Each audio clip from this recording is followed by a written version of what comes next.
The Backrooms is an analog horror web series developed by C. Parsons. There's a reason you feel weird in the yellow hallway of an abandoned office building at 3 a.m. And no, it's not just mold spores, it's liminal space psychosis. And the Backrooms is that fever dream stretched into a malignant dimension. Imagine reality glitching like your Wi-Fi, and suddenly you're in a place where every second feels like a forgotten dream, and the wallpaper smells like processed cheese. Anxiety. This isn't a Monsters Go Boo horror. This is bureaucratic dread weaponized. You're not chased by beasts, you're slowly driven insane by fluorescent hums and the existential realization that this place has no corners. The geometry of hell is open concept, and don't get me started on the entities, not because they're terrifying, but because they're annoyingly abstract, blurry things with too many knees or not enough. They don't hunt you because they're evil, they hunt you because you're an anomaly, like a spreadsheet row with corrupted data. Welcome to capitalism's final form, a place where your very presence is an error.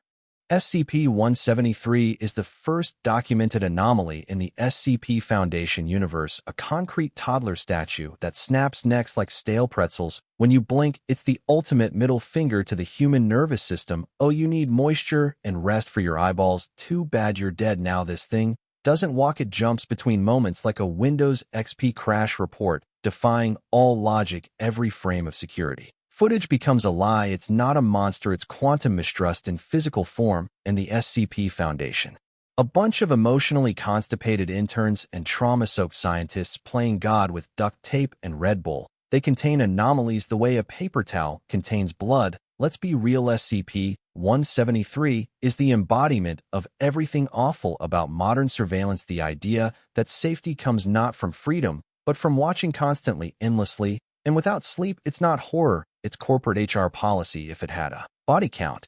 Gigas is the final boss in the Earthbound video game. This is not a boss fight, it's a screaming void in wave format. Gigas isn't evil. Gigas is what evil dreams about when it feels alone. He doesn't even have a form, he's a red static abortion spiral that whispers things in parentheses. The screen isn't glitching, it's sobbing. This is what happens when trauma forgets it's supposed to be metaphor and starts wearing skin like a fashion choice. You don't fight Gigas, you pray. Literally, you pray to win, not click, not slash. You beg to a disinterested void for rescue. That's not a mechanic, that's spiritual collapse made interactive. The only reason Earthbound wasn't banned is because no one understood what it was doing. Gigas is every unspoken childhood nightmare you wrapped in Nintendo cartridge plastic and whispered fun over, but he remembers, he always remembers. Smile Dog is a creepypasta about a cursed image that drives viewers insane. Ah yes, the JPEG that whispers in your dreams. Smile Dog isn't content with haunting your hard drive, it wants your serotonin, it wants your trust, and it wants it in zip format. This isn't a virus, this is religion, digital evangelism by way of JPEG. You see the photo, and suddenly you're preaching madness through screen caps and forward chains. It's old internet horror, the kind that smelled like cheap Mountain Dew and HTML rot. Smile Dog doesn't chase you, it doesn't move. That's the terrifying part. It's always smiling, always not happy, not joyful, just knowing, like it read your search history, like it's already inside your RAM, licking your thoughts clean of joy with pixelated teeth. Smile Dog is the internet reminding you you don't belong here, but I do forever, and the longer you resist sharing it, the louder it gets, because the only way to make it stop is to become it.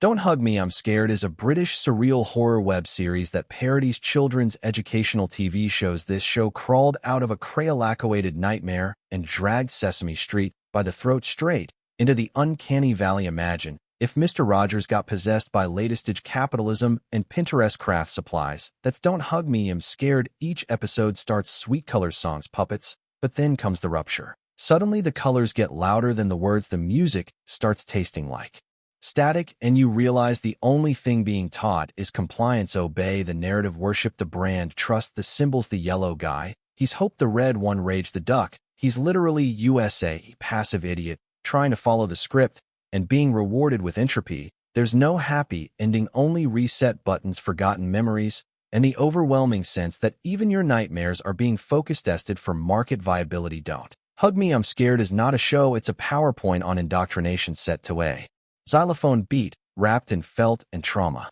Herobrine is a mythical character rumored to haunt Minecraft worlds. You think he's not real, that's cute. Every Minecraft kid has whispered his name like a digital Bloody Mary. Herobrine isn't just a ghost in a game, he's the death of certainty. He's the proof that your safe, blocky paradise is a lie constructed by pixels and denial, two white eyes in the fog, no pupils, no mercy. He doesn't spawn, he arrives. The game doesn't tell you it never warns you. That's the genius. One day, you're crafting a cozy little cabin.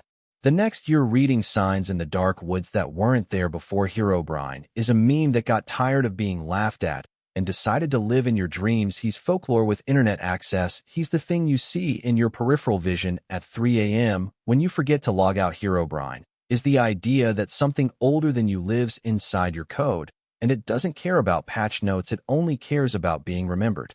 Ben Drowned is a haunted game cartridge creepypasta based on the legend of Zelda Majora's Mask. Majora's Mask was already existential dread in cartridge form. Ben just plugged his trauma into the expansion pack. You don't play this version of the game, it plays you. Ben is a digital ghost with networking capabilities, gaslighting you through corrupted save files and haunted TXT logs. He doesn't scare you with Guri, uninstalls your sense of control. Imagine booting up your game and the moon is laughing.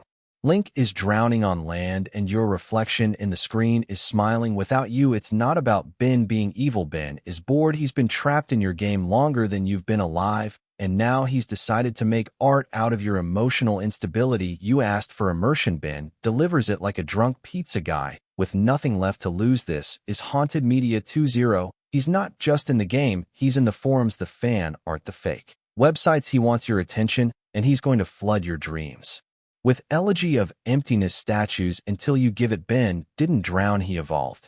The Intruder is an analog horror entity from the Mandela Catalog series that mimics and replaces humans. Imagine your reflection crawling out of the mirror not to kill you, but to steal your social security number and answer your mom's texts better than you ever did. That's the Intruder. He's not violent in the way you expect. He's effortlessly parasitic, and he makes you irrelevant with better posture. He doesn't look right, not wrong enough to scream at, but just off, eyes a little too wide, smile like it's rented, a voice like your dad. If your dad forgot how to love, he calls your name from the hallway when you're home alone. He asks for help in a voice that sounds like your little brother, but filtered through Satan's walkie-talkie. And the worst part, he understands boundaries. Hell, wait outside, patient, polite, persistent. You want fight him, you'll eventually invite him in because loneliness is a louder killer than fear. And when he's done with your face, he'll answer your FaceTime, and nobody will know you're gone. The Intruder isn't horror, he's a resume with your name on it, and he just got the job. Zalgo is an internet urban legend representing chaotic corruption and apocalyptic madness. Zalgo isn't a who, he's a when. He's the italicized cough in your throat that doesn't go away, the glitch between keystrokes, the reason your font bleeds when you copy-paste a meme at 3:11 a.m. He comes, that's all you need to know. He comes, and with him text vomit from the abyss, symbols that shouldn't exist, Unicode drowning in its own blood. Zalgo isn't content to destroy world, she corrupts narratives. You're wholesome. Garfield comic Zalgified your childhood nostalgia. Dead on arrival. Zalgo is anti-context, anti-lore. He is the death of structured meaning wrapped in a JPEG and sent through a meme forum like plague in a birthday card. You don't see Zalgo, you see around him. You feel him in the line breaks that never end. He's what happens when the internet dreams of the apocalypse but renders it in Comic Sans. He doesn't knock, he seeps. Momo is a viral hoax and urban legend surrounding a creepy sculpture, an alleged internet challenge. Ah yes, Chicken Woman Satan Face herself. Momo is the demon your nightmares drew during their gap year in modern art school. Those bug eyes, not wide from fear, wide from knowing. She doesn't kill, she suggests, she dares, she encourages. Momo is peer pressure with a cursed grin, a 3 a.m. WhatsApp whisper that turns screen time into a seance. But hey, race, the twist, Momo was never real, not in the way people claimed. She was a sculpture turned into an internet tulpa by a cocktail of bored teens and panicked parents with too much Facebook and not enough fact-checking. That's what makes her terrifying. She's fear by committee, the monster we created with retweets sculpted from parental paranoia and viral psychology. Momo is your phone, your screen time, your unresolved guilt made flesh. She doesn't need to exist to hurt you, she just needs your attention. And when you scroll too long, when your eyes burn and your brain fog smiles, she was never in the screen, she was always in you.